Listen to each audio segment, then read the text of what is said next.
Walking on footpath is a fundamental right, supreme court का कहना है।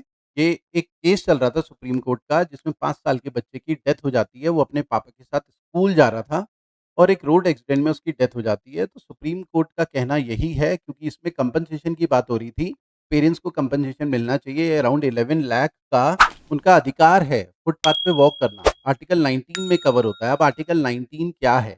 आर्टिकल 19 बात करता है, उसके 6 पार्ट हैं, ओरिजिनली 7 थे, अब 6 ही रह गए। Article 19 1 A freedom of speech and expression की बात करता है। Freedom of speech and expression क्या है?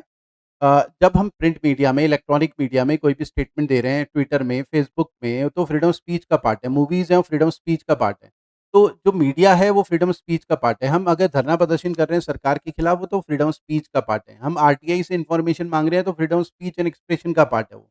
उसके अलावा फिर आर्टिकल 9 1 बी भी आता है, freedom to assemble peacefully without arm.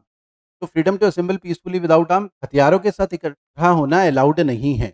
जैसे हम पढ़ने के लिए इकट्ठा हो गए, शादी में इकट्ठा हो गए, तो बिना हथियारों के इकट्ठा होने की आज़ादी है, ये फंडामेंटल राइट्स में आता है।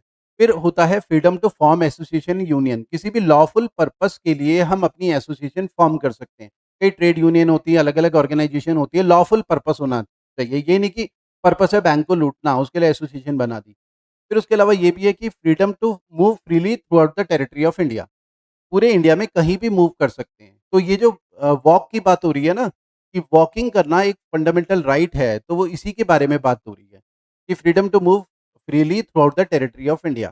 ठीक है? उसके अलावा freedom to reside and resettle in any part of India.